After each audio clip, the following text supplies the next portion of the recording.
कॉन्फाउंडिंग compounding. दोस्तों, exam से पहले एक रात पढ़ाई करके आप अच्छे नंबरों से पास हो सकते हैं, लेकिन टॉपर बनने के लिए आपको लगातार रोजाना पढ़ाई करनी होती है। आप सिर्फ एक दिन पढ़कर टॉप नहीं कर सकते। अगर आपको कोई कंपटीशन एग्जाम बीट करना हो तो उसके लिए एक ही दिन की पढ़ाई काफी नहीं होती, बल्कि आपको हर दिन थोड़ा थोड़ा पढ़ना होता है। तभी जाकर आप कंपटीशन बीट कर पाते हैं। ठीक इसी तरह का कॉन्सेप्ट पैसे के साथ भी है। पैसा उसी को अपनी तरफ खींचता है जो उसके पीछे लगातार कंसिस्टेंसी के साथ मेहनत करता जाता है। अगर आपको सही मायने में वेल्दी होना है तो आपको रोजाना पैसे कमाने के लिए मेहनत करनी होगी। अक्सर लोग जल्दी से अमीर बनने की सोचते हैं और जल्दी पैसे कमाने के चक्कर में वो लोग गलत तरीकों का इस्तेमाल करने लगते हैं। और नतीजा ये होता है कि जितनी तेजी से वो पैसा कमाते हैं उतनी ही तेजी से उनका पैसा चला भी जाता है। उन्हें पैसे की साइकोलॉजी पता नहीं होती। उन्हें ये नहीं मालूम होता कि पैसा उनसे अट्रैक्ट होता है जो उसे पाने के लिए हर दिन मेहनत करते जाते हैं। हम छोटी छोटी चीजों को करके ही बड़ी चीजों को पा सकते हैं, और छोटी चीजें करके बड़ी चीज पाने को ही कंपाउंडिंग कहते हैं। इस बात को ऑथर हमें एग्जाम्पल देकर समझाते हैं कि अगर आपका अपना वजन कम करना चाहते हैं तो आपका वजन एक ही दिन में कम नहीं हो जाएगा। आपको अपने वजन को कम करने के लिए डेली जिम जाना होगा और डेली एक्सरसाइज करनी होगी। जब आप डेली ये सभी प्रोसेस करेंगे तभी आपका वजन कम हो पाएगा। इस बात को सही तरह से समझने के लिए हम वॉरेन बफेट का एग्जाम्पल लेते हैं। वॉरेन बफेट के ऊपर लगभग 2000 किताबें लिखी जा चुकी हैं। ज्यादातर लोग यही कहते हैं कि वॉरेन बफेट दुनिया के सबसे अच्छे इन्वेस्टर्स में से एक हैं। नो डाउट, इस बात पर किसी को कोई शक नहीं है। लेकिन कुछ ही राइटर्स ऐसे हैं जो ये मेंशन करते हैं कि वॉरेन बफेट ने इन्वेस्टिंग की शुरुआत कब से की थी। बहुत कम ही लोग जानते हैं कि वॉरेन बफेट जब लगभग 10 साल के थे तभी से उन्होंने इन्वेस्टिंग की शुरुआत कर दी थी। अभी फिलहाल वॉरेन बफेट की नेट वर्थ $85 बिलियन के आसपास है, और इस $85 बिलियन में से $84.5 बिलियन उन्होंने तब कमाए थे जब उनकी उम्र 50 साल के पार हो गई थी, और $81.5 बिलियन उन्होंने तब कमाए जब वो अपने मिड 60s में थे। यानी 40 साल तक उनकी कमाई कोई खास नहीं थी, लेकिन वो लगातार इन्वेस्टमेंट करते चले गए। 40 साल की मेहनत का नतीजा उन्हें तब मिला जब उनकी एज 50 से ज्यादा हो गई थी। यानी वॉरेन बफेट की कमाई कंपाउंडिंग प्रोसेस के थ्रू हुई। अक्सर हमारे साथ यही होता है कि हम शुरू शुरू में बड़े ही जोश खरोश के साथ मेहनत करते हैं, लेकिन जब हमें इसका रिजल्ट तुरंत नहीं मिलता तो हम हिम्मत हारने लगते हैं। ठीक इसी तरह जब हम अपने पैसे को शेयर मार्केट में इन्वेस्ट करते हैं और कुछ दिनों के बाद जब हमें इन्वेस्ट किए हुए पैसे में प्रॉफिट नहीं दिखाई देता तो हम इम्पेशेंट होकर उस शेयर को कम दाम में बेच देते हैं। ऑथर बताते हैं कि कंपाउंडिंग को आप इफेक्टिव तरीके से कर सकते हैं जब आपके अंदर पेशेंस होगा। इसी तरह जब हम बिजनेस की शुरुआत करते हैं और उस बिजनेस की शुरुआत में हमें प्रॉफिट नहीं होता तो हम बेचैन यानी रेस्टलेस होने लगते हैं और नतीजतन उस बिजनेस को हम बंद कर देते हैं। वॉरेन बफेट रिचेस्ट इन्वेस्टर जरूर हैं, लेकिन उन्हें ग्रेटेस्ट इन्वेस्टर नहीं माना जाता। जिम साइमंस ने 1988 से 66% एनुअली अपनी इनकम को कंपाउंड किया है, जबकि वॉरेन बफेट ने 22% एनुअली अपने पैसे को कंपाउंड किया है। सरप्राइजिंगली साइमन की नेटवर्थ $21 बिलियन है, और जबकि वॉरेन बफेट की $85 बिलियन है। यानी बफेट 75% ज्यादा वेल्दी हैं साइमन से। जब साइमन इतने अच्छे इन्वेस्टर हैं तो इनकी नेटवर्थ वॉरेन बफेट से इतनी कम क्यों है? इसका सिंपल सा आंसर ये है कि साइमन ने इन्वेस्टिंग की शुरुआत 50 की उम्र से की थी, यानी बफेट के 40 साल बाद। अगर उन्होंने भी बफेट की तरह 10 साल की उम्र से इन्वेस्टिंग की शुरुआत की होती तो आप सोच ही नहीं सकते हैं कि इस वक्त उनकी करंट नेटवर्थ क्या हो सकती। बफेट और साइमन की नेटवर्थ का डिफरेंस आगे भी शायद ऐसा ही रहे। अगर मैं आपसे ये कहूं कि आप 9 + 9 + 9 + 9 यानी 9 को 8 टाइम ऐड करें तो आप इसे फौरन ऐड करके इसका आंसर 72 बता देंगे। और वहीं अगर मैं आपसे कहूं कि अब आप ऐड ना करके मल्टीप्लाई करें, यानी 9 × 9 × 9 × 9, यानी 9 को आपस में 8 टाइम मल्टीप्लाई करने को कहा जाए तो आप इसे फौरन नहीं कर पाएंगे, और मल्टीप्लाई करने पर इसका आंसर 134217728 आएगा। आप यहाँ क्लियरली देख सकते हैं कि ऐड करने में आपको क्या आंसर मिला था और मल्टीप्लाई करने में आपको क्या आंसर मिला। अगर हम सिंपल वर्ड्स में कहें तो कंपाउंड का मतलब मल्टीप्लाई करना ही होता है। इसका मतलब यही हुआ कि आपको अपने पैसों को जोड़ना नहीं है, बल्कि उसे मल्टीप्लाई करते जाना है। यानी आपको पैसे से ही पैसा बनाना है, और वो चाहे आप बिजनेस करके करें या फिर किसी इन्वेस्टमेंट के थ्रू करें। और हमेशा ये ध्यान रखें कि कंपाउंडिंग का नतीजा आपको फौरन नहीं मिलता, बल्कि इसका नतीजा आपको धीरे धीरे मिलता है, और इसका नतीजा ऐसा होता है जिसे देखकर आप खुद हैरान हो जाएंगे।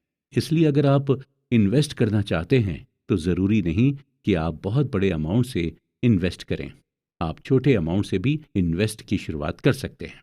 एट लास्ट हम ये कहेंगे कि अगर आप अपनी तरफ पैसों को खींचना चाहते हैं तो आपको अपने अंदर पेशेंस डेवलप करना होगा, और पैसे के लिए कंसिस्टेंट हार्ड वर्क करना होगा, और पैसे को कंपाउंड करते रहना होगा, क्योंकि तभी आप पैसे को जीत पाएंगे, यानी तभी आप वेल्दी बन पाएंगे। गेटिंग वेल्दी और स्टेइंग वेल्दी। दोस्तों, आज के दौर में अगर देखा जाए तो पैसा कमाना सबसे आसान है। आप इस डिजिटल एरा में सोशल मीडिया के थ्रू पैसे कमा सकते हैं।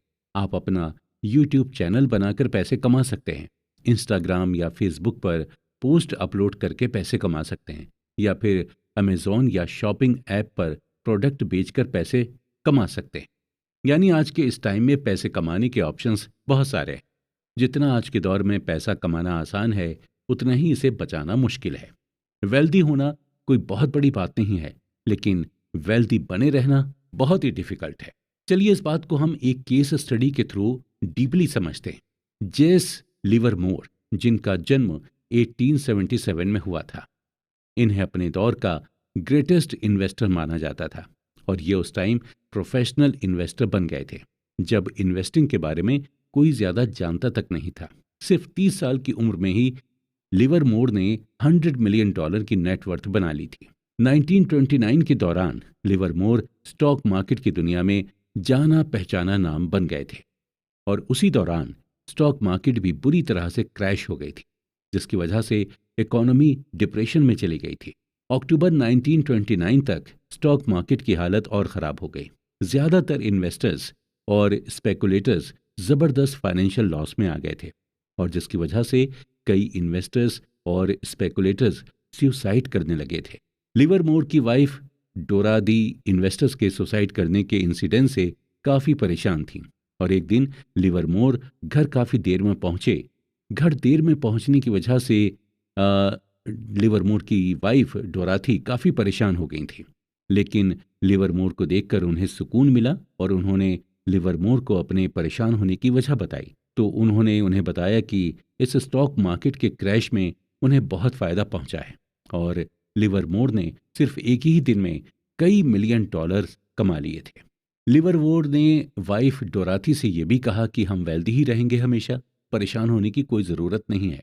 तो जहां लिवरमोर की फैमिली खुश थी, वहीं एक और फैमिली जो उस दिन खुश नहीं थी, अब्राहम जर्मेंस्की की फैमिली। अब्राहम एक multi millionaires real estate developer थे, जिन्होंने 1920 की इकोनॉमी के बढ़ने के दौरान रियल एस्टेट के थ्रू जमकर पैसे कमाए थे, और उसी दौरान स्टॉक मार्केट भी काफ़ी बूम पर थी, और इसी का फ़ायदा उठाते हुए स्टॉक मार्केट से भी काफ़ी सारे पैसे कमाए थे। 1929 के मार्केट क्रैश के दौरान जब ज़्यादातर इन्वेस्टर्स और स्पेकुलेटर्स सुसाइड कर रहे थे, तो उसी दौरान जर्मेंस्की की वाइफ को भी टेंशन होने लगी, और जब एक रात उनके वो घर नहीं पहुंचे तो उनकी वाइफ ने पुलिस में मिसिंग की रिपोर्ट दर्ज करा दी, और अगले दिन इन्वेस्टिगेशन में पता चला कि जर्मेंस्की ने भी बाकी इन्वेस्टर्स की ही तरह सुसाइड कर ली है। इत्तेफाक देखिए कि 1929 के स्टॉक मार्केट क्रैश ने एक को दुनिया का सबसे अमीर इंसान बना दिया था, और दूसरे को इतना नुकसान पहुंचाया कि उसे सुसाइड करने पर मजबूर होना पड़ा। 1929 के स्टॉक मार्केट क्रैश की वजह से लिवरमोर दुनिया के सबसे अमीर आदमियों में से एक बन गए थे। वहीं इसी क्रैश ने रिचेस्ट रियल एस्टेट डेवलपर जर्मेंस्की की जान ले ली थी।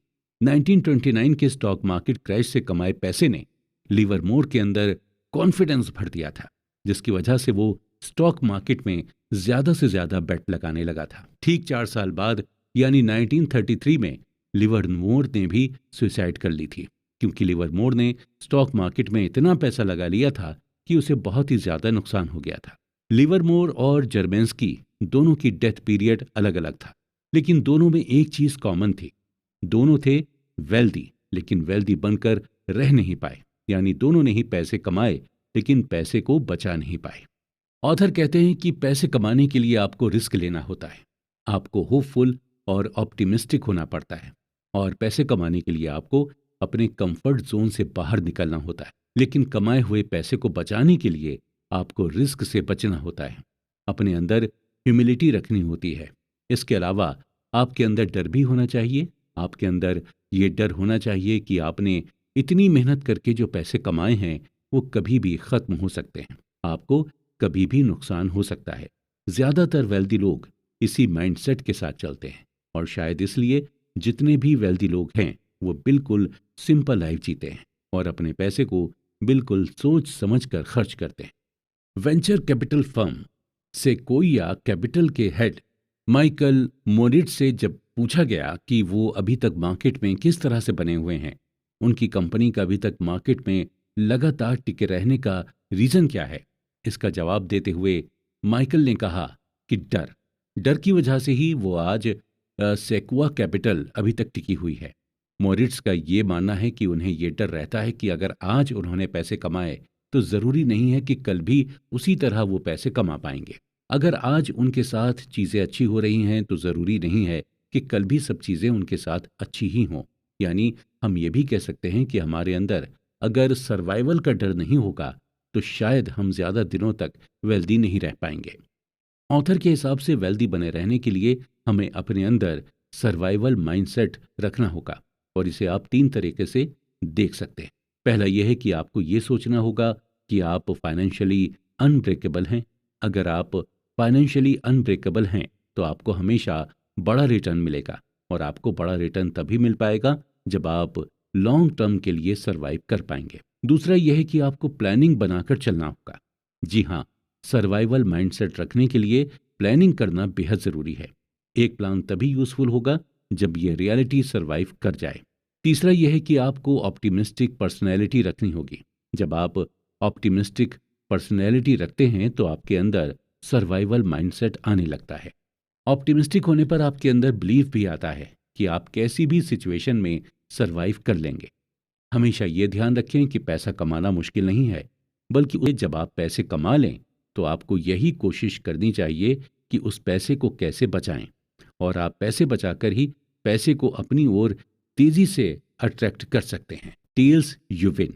दोस्तों, हम अपनी लाइफ में बहुत सारी चीजों को करते रहते हैं और बहुत सारे प्लान बनाते रहते हैं, लेकिन इनमें से कुछ प्लान सक्सेसफुल होते हैं और कुछ प्लान में हमें फेलियर मिलती है। कई बार ऐसा होता है कि जब हम किसी सक्सेसफुल इंसान को देखते हैं तो हम सिर्फ उसकी सक्सेस के बारे में ही सोचते हैं, लेकिन हम कभी ये नहीं सोचते हैं कि उस सक्सेस को पाने के लिए वो इंसान कितनी बार फेल हुआ होगा। हॉलीवुड के मशहूर एक्टर ब्रैड पिट को 30 साल लगातार काम करने के बाद स्टार गिल्ड बेस्ट एक्टर का अवार्ड मिला था।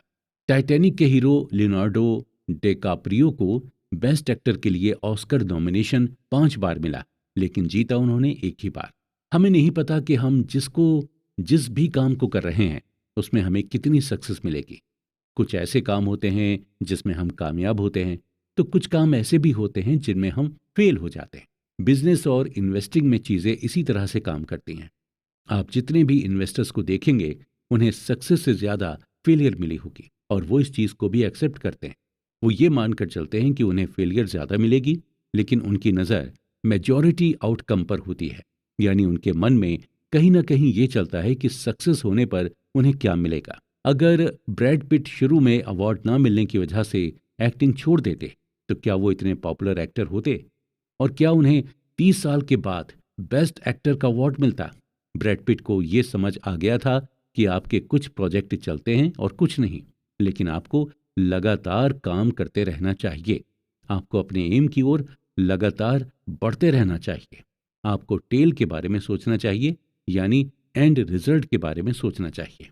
ऑथर कहते हैं कि आप अपने आसपास जो भी प्रॉफिटेबल, फेमस और इन्फ्लुएंशियल चीज़ों को देखते हैं, वो टेल इवेंट का ही नतीजा होता है। यानी उस चीज़ को अचीव करने के लिए लाखों एफर्ट्स किए जाएंगे। जब हम अपना फोकस टेल इवेंट पर करने लगते हैं, तो हमारे सामने कोई भी ऑब्स्टेकल या कोई भी परेशानी आ जाए, हमें अपना मनचाहा रिजल्ट मिल ही जाता है।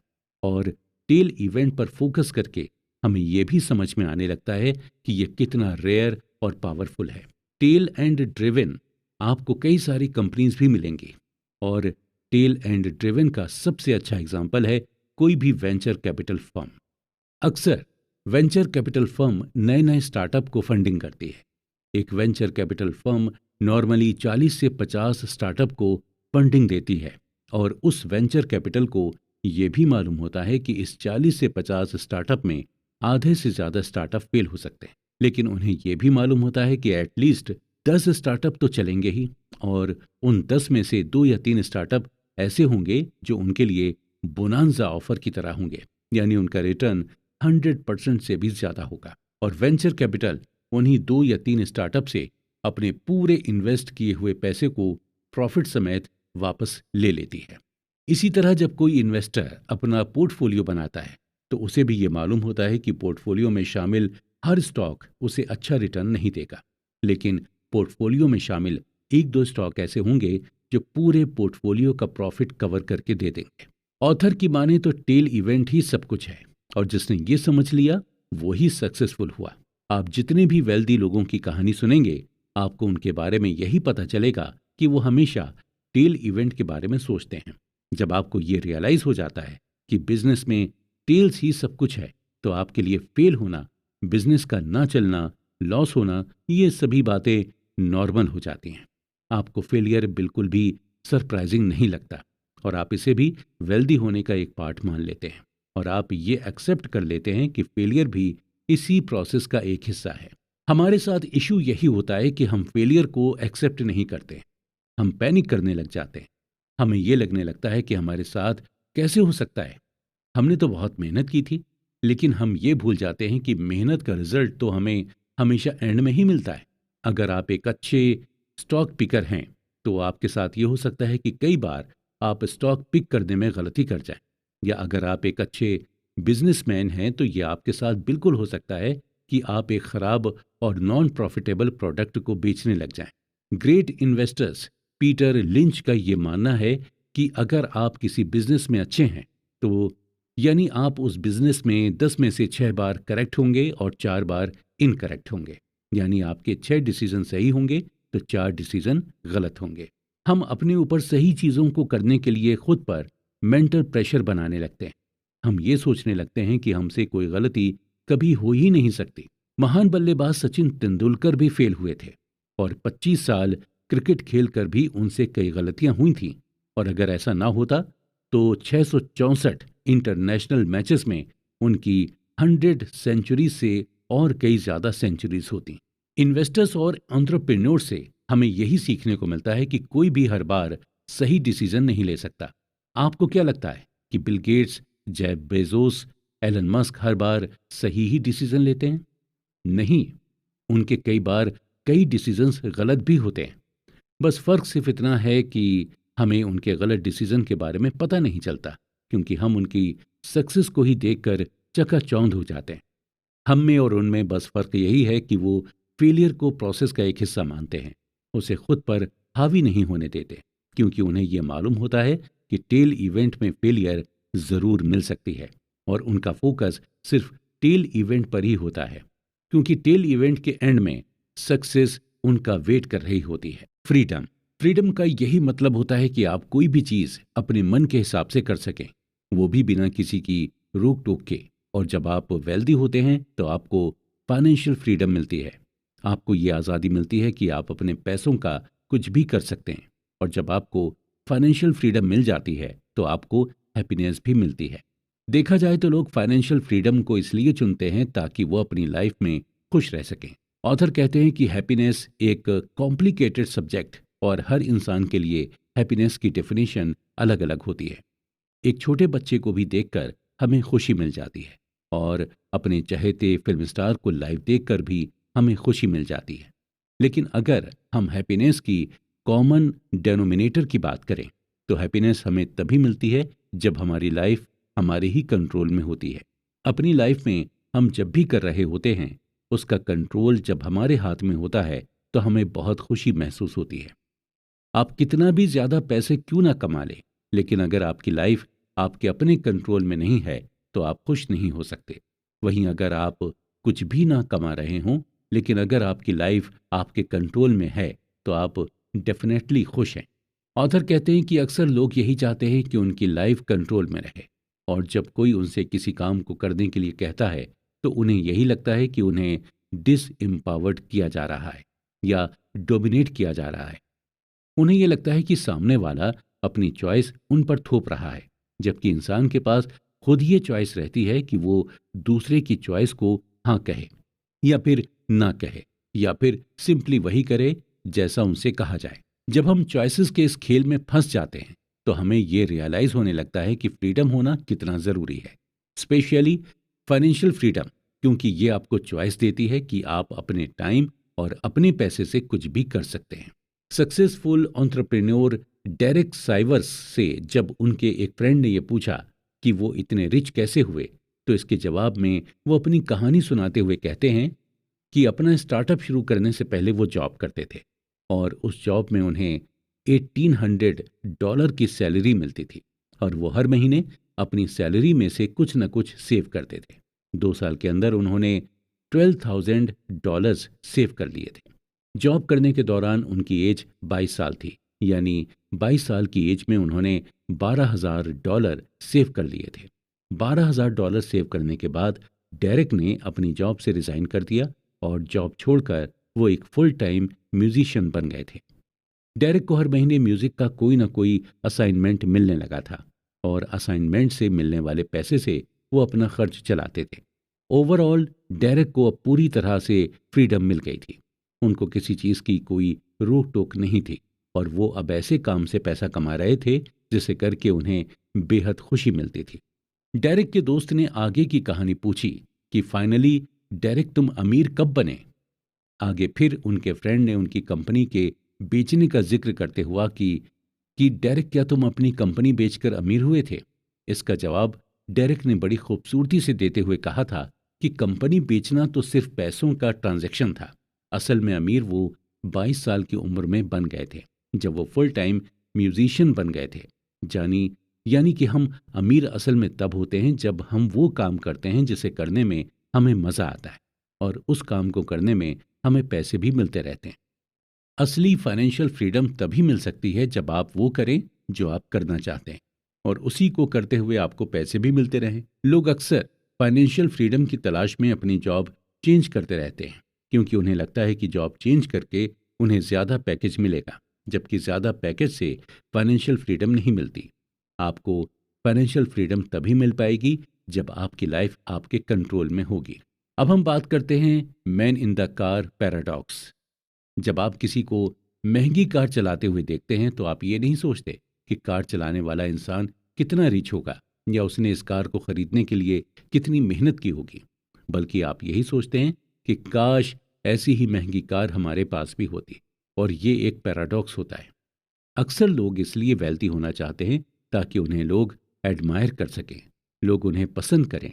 और ऐसे लोग इसलिए महंगे कपड़े, महंगी कार, महंगी घड़ियां खरीदते हैं ताकि वो दूसरों को इम्प्रेस कर सकें, दूसरे उन्हें एडमायर करें। बल्कि रियलिटी में दूसरे उनसे इम्प्रेस या एडमायर नहीं होते।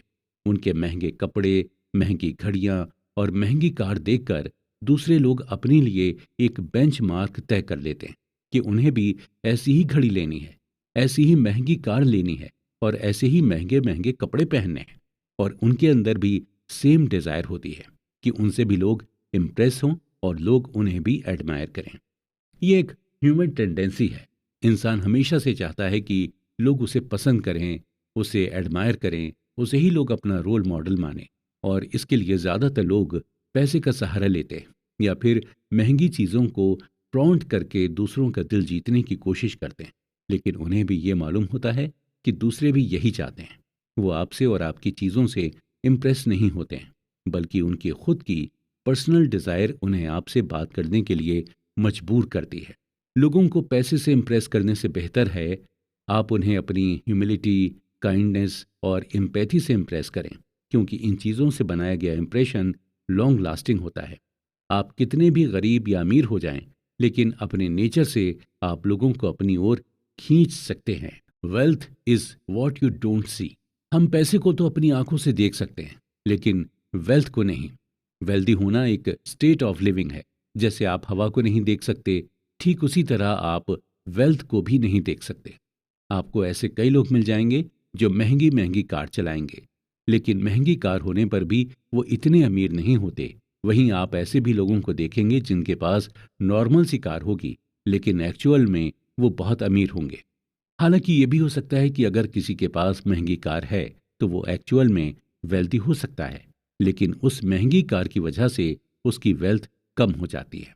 ऑथर ने इस बात को हमें एग्जाम्पल देकर समझाया है कि अगर आपने 1 करोड़ की कार ली है तो इसका यही मतलब हुआ कि आपकी जो वेल्थ थी उससे आपके 1 करोड़ रुपए कम हो गए। मोस्टली जो वेल्दी होते हैं इसीलिए महंगी कार खरीदना अवॉइड करते हैं। हम अक्सर वेल्थ को देखकर ही जज करते हैं और हमें सामने वाला जैसा दिखता है हम उसी हिसाब से अपना परसेप्शन बना लेते हैं। अगर कोई महंगे ब्रांडेड कपड़े पहनता है तो हमें यही लगने लगता है कि सामने वाला वेल्दी है, लेकिन हमें पूरी रियलिटी नहीं पता होती। हो सकता है सामने वाले ने कपड़े तो महंगे पहने हैं, लेकिन उसके ऊपर लाखों करोड़ों का डेब्ट हो। मॉडर्न कैपिटलिज्म की वजह से आज लोग आसानी से खुद को वेल्दी दिखाते हैं, जबकि वो एक्चुअल में होते नहीं हैं। लोन लेकर आप भी महंगी कार ले सकते हैं, आलीशान घर बनवा सकते हैं या फिर महंगे कपड़े पहन सकते हैं। ये सब करना आसान है, लेकिन इन चीज़ों को मेंटेन करना आपके लिए मुश्किल हो जाएगा।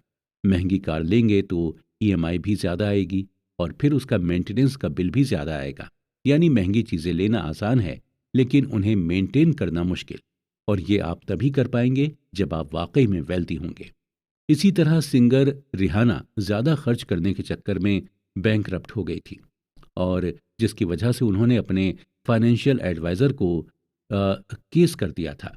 कोर्ट में एडवाइज़र ने रिहाना से यही कहा कि जब आप महंगी महंगी चीज़ें खरीदेंगी तो एंड में आपके पास सिर्फ महंगी चीज़ें ही बचेंगी, आपके पास पैसे नहीं बचेंगे।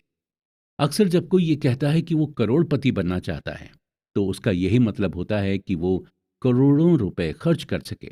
हम रिच और वेल्दी होने में डिफ्रेंशिएट नहीं कर पाते। रिच आपकी करंट इनकम बताती है। अगर आज आपके अकाउंट में 1 करोड़ रुपए हैं तो आप अमीर हैं, लेकिन वहीं अगर सालों से आपके अकाउंट में करोड़ों रुपए आते और जाते रहे हों तो आप वेल्दी हैं। आज आप अमीर हैं, हो सकता है कल आप अमीर ना हो। आज आपके अकाउंट में करोड़ों रुपए हों, लेकिन हो सकता है कल ना हो। सही मायने में वेल्दी कभी हमें दिखाई नहीं दे सकती। वेल्थ एक ऐसी इनकम होती है जो आप कभी खर्च नहीं करते। आज के दौर में हमें रिच इंसान तो मिल जाएगा, लेकिन वेल्दी इंसान नहीं मिलेगा, क्योंकि वेल्दी लोग बहुत ही लो प्रोफाइल तरीके से रहते हैं और ये ज्यादा सोसाइटी में लोगों के सामने खुलकर नहीं आते हैं, और इनके रहन सहन या ड्रेसिंग से आपको अंदाजा भी नहीं लग पाएगा कि ये रिच हैं। डीप डाउन अगर हम देखें तो हर इंसान वेल्दी ही बनना चाहता है। वो नहीं चाहता कि आज अगर उसके पास करोड़ों रुपए हों तो कल वो करोड़ों रुपए खत्म हो जाएं। इंसान यही चाहता है कि उसके पास करोड़ों रुपए हमेशा रहें और ये बढ़ते ही जाएं। इसके अलावा वो ये भी चाहता है कि उन्हें फ्रीडम और फ्लेक्सिबिलिटी मिले, और ये सभी चीज़ें आपको तभी मिलती हैं जब आपको ये मालूम होता है कि आपके पास फाइनेंशियल एसेट्स हैं जिसे आपने खर्च नहीं किया है। आप खुद सोचिए कि किस बात से आपको ज़्यादा सेटिस्फेक्शन मिलता है। आपके अकाउंट्स में करोड़ों रुपए पड़े हों या फिर आपके अकाउंट से करोड़ों रुपए खर्च हो गए हों। जाहिर सी बात है, आपको इस बात से ज़्यादा सेटिस्फेक्शन मिलेगा कि आपके अकाउंट में करोड़ों रुपए हैं और ये रुपए ऐसे हैं जिन्हें आप खर्च नहीं करना चाहते। जब ये सोच आपके अंदर आ जाएगी तो आप खुद को वेल्दी समझिए, और जब ये सोच आपके अंदर आ जाती है तो आप सच में फ्री और फ्लेक्सिबल हो जाते हैं। हम इंसान आगे बढ़ने के लिए हमेशा एक रोल मॉडल की तलाश करते रहते हैं, और ऐसा करके ही हम आगे बढ़ भी सकते हैं। अगर आप एक अच्छे ऑथर बनना चाहते हैं तो पहले आपको अच्छे ऑथर को पढ़ना पड़ा होगा। आप अच्छे एक्टर बनना चाहते हैं तो आपको अच्छे एक्टर की मूवीज देखनी होंगी। उसी तरह आपको अगर वेल्दी बनना है तो आपको एक वेल्दी इंसान को रोल मॉडल बनाना होगा, लेकिन हम ये अंदाज़ा नहीं लगा पाते हैं कि कौन वेल्दी है कौन नहीं। और हम किसी को बिना देखे या बिना जाने रोल मॉडल नहीं बना पाते। ज़रूरी नहीं है कि जो देखने में रिच है वो वाकई में रिच हो सकता है वो उतना रिच नहीं हो जितना आप समझते हैं। और जो आपकी नज़र में गरीब दिख रहा है, हो सकता है वो वेल्दी हो।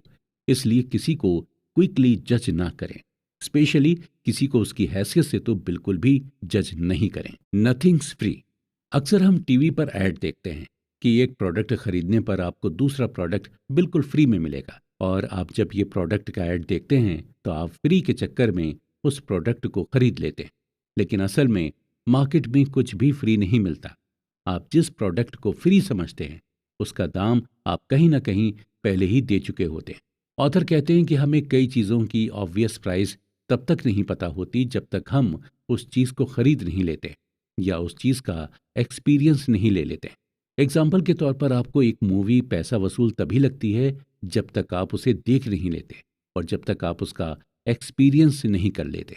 मूवी अगर अच्छी है तो पैसा वसूल, और अगर बुरी है तो पैसे वेस्ट। और दोनों ही एक्सपीरियंस को पाने के लिए सबसे पहले आपको मूवी का टिकट लेना पड़ता है। हमें अक्सर दूसरों की जॉब इजी लगती है और हमें यही लगता है कि इसकी जॉब तो बड़ी आसान है, काश इसकी जॉब मैं कर पाता। लेकिन एक्चुअल में उस जॉब को करने में क्या क्या स्ट्रगल्स हैं, ये वही देख पाता है जो उसे कर रहा होता है। हमें दूसरों की जॉब इसलिए अच्छी लगती है क्योंकि उसके स्ट्रगल्स हमारे लिए इनविजिबल होते हैं। हमारे लिए कई ऐसी चीज़ें हैं जो प्रैक्टिस के दौरान हमें टफ लगती हैं लेकिन थ्योरी में आसान होती हैं। ऐसा इसलिए होता है क्योंकि हम ओवर कॉन्फिडेंट होते हैं। ऐसा इसलिए भी होता है क्योंकि हम सक्सेस की क्या कीमत होगी इसे आइडेंटिफाई नहीं कर पाते। और जब सक्सेस पाने की हमें कीमत ही नहीं पता होती तो हम सक्सेस के लिए पे भी नहीं कर पाते, और इसलिए हम सक्सेस भी नहीं हो पाते। सक्सेस पाने के लिए हमें एक कीमत देनी होती है। ठीक इसी तरह एक सक्सेसफुल इन्वेस्टिंग के लिए भी हमें प्राइस पे करना पड़ता है। लेकिन ये प्राइस हमें डॉलर, रुपीस या फिर पाउंड में नहीं पे करना पड़ता, बल्कि ये प्राइस हमें fear, volatility, doubt, uncertainty, regret के फॉर्म में पे करना होता है। और इन प्राइसेस को हम ओवरलुक भी नहीं कर सकते क्योंकि हम इन प्राइसेस को रियल टाइम में फील करते हैं। यानी जब हमें डर लगता है तो हम अपने डर को फील कर सकते हैं। जब हमें रिग्रेट होता है हम वो भी फील कर सकते हैं। ऑथर कहते हैं कि अगर आपको अपने लिए कार लेनी हो और आपके सामने 3 ऑप्शंस रखे जाएं तो आप उन तीनों में से कौन सा ऑप्शन चुनेंगे। पहला ऑप्शन यह है कि कार आपको 5 लाख में मिल रही है। दूसरा ऑप्शन यह है कि कार आपको सेकंड हैंड मिल रही है 3 लाख में। और तीसरा ऑप्शन यह है कि आप कार चुरा लें। देखा जाए तो तीनों ही तरीकों से कार आपके पास आ सकती है, लेकिन आप तीसरा ऑप्शन तो बिल्कुल भी कंसीडर नहीं करेंगे। दोनों ही ऑप्शंस आपके लिए इजी रहेंगे और आप इन दोनों में से एक ऑप्शन को चूज करके कार ले लेंगे। लेकिन कुछ लोग ऐसे भी हैं जो तीसरा ऑप्शन चूज करेंगे। ऐसे लोग प्लान और स्ट्रेटजी बनाते हैं और उन्हें इसका प्राइस भी पता होता है कि कार चुराने पर उन्हें क्या प्राइस पे करना हो सकता है। और उन्हें यह भी पता होता है कि अगर वो नहीं पकड़े गए तो बिना किसी इन्वेस्टमेंट के उनके पास एक कार आ जाएगी। लेकिन वो कहते हैं कि धन की देवी उसी पर मेहरबान होती है जो उसे ईमानदारी से कमाते हैं। इसलिए कार चुराने वाले देर सवेर पकड़े ही जाते हैं। ठीक यही चीज इन्वेस्टिंग के साथ भी होती। मॉर्निंग स्टार कंपनी ने कुछ ऐसे टैक्टिकल म्यूचुअल फंड्स को आइडेंटिफाई किया था कि वो मौका पड़ने पर कभी स्टॉक से प्रॉफिट अर्न करने की कोशिश करते तो कभी बॉन्ड के थ्रू प्रॉफिट अर्न करने की कोशिश करते। यानी ये म्यूचुअल फंड्स रिटर्न के लिए प्राइसेस नहीं पे करना चाहते थे। मॉर्निंग स्टार की रिपोर्ट की माने तो 2007 के रिसेशन के बाद टोटल 112 टैक्टिकल म्यूचुअल फंड थे, जिनमें से सिर्फ 9 ने ही बेटर रिस्क एडजस्टेड रिटर्न दिया था। बाकी म्यूचुअल फंड 60-40 स्टॉक फंड के बीच में ही फंसे रहे। अक्सर हमारे मन में ये सवाल आता है कि जो लोग बड़ी बड़ी कारें, बड़े बड़े घर खरीदने के लिए कोई भी प्राइस पे करने को तैयार रहते हैं, वो लोग जब इन्वेस्टिंग करते हैं तो इतना घबराते क्यों नहीं हैं, या इतना ज़्यादा प्राइसेस पे करने को तैयार क्यों नहीं रहते हैं। इसका यही जवाब है कि इन्वेस्टिंग में आपको रिजल्ट्स फौरन नहीं मिलता है। आपको वेट करना होता है। आप इन्वेस्टिंग के प्राइस टैग को फौरन नहीं देख पाते। जबकि कार और घर लेना इन्वेस्टिंग के कंपैरिजन में लेस टाइम टेकिंग प्रोसीजर है। जब आपके पास यूटिलिटी बिल आता है तो आप खुश नहीं होते हैं। आपको बिल सज़ा की तरह लगने लगता है। आप हैवी मन से बिल भरते हैं, आपको ये फाइन की तरह लगता है। जनरली हम फीस देने से नहीं घबराते हैं, बल्कि हमें फाइन देने में परेशानी होती है। ठीक इसी तरह अगर हम मार्केट वॉलेटिलिटी को फाइन की तरह न लेकर फीस की तरह लेंगे, तो हमारे अंदर एक ऐसा माइंडसेट डेवलप हो जाएगा जहां पर हम इन्वेस्टमेंट में गेन करने लगेंगे। हमेशा ये ध्यान रखें कि मार्केट रिटर्न्स कभी भी फ्री नहीं होते हैं। जिस तरह बाकी प्रोडक्ट्स के लिए आप पे करते हैं, ठीक उसी तरह आपको इसके लिए भी पे करना होगा। हालांकि आपको इसके लिए फोर्स नहीं किया जा सकता है, लेकिन आपको मिलेगा वही जितना आप इसके लिए पे करेंगे। आप फ्री में यूज करना चाहेंगे तो आपको बिल्कुल भी कुछ नहीं मिलेगा। आपकी हालत उस चोर की तरह होगी जिसने कार को पाने के लिए उसे चुरा लिया था। इन्वेस्ट करने की फीस को फाइन की तरह मत लीजिए। अगर आप उसे फाइन की तरह लेंगे तो आप इन्वेस्टिंग को एंजॉय नहीं कर पाएंगे। हमेशा ये ध्यान रखिए कि धन की देवी उसी से खुश होती हैं जो उस धन को कमाने के लिए प्राइस पे कर सके। अगर आप भी वेल्दी बनना चाहते हैं तो आपको उसके लिए प्राइस तो पे करना होगा, और उस प्राइस को आप वेल्दी बनने की फीस समझकर दीजिए।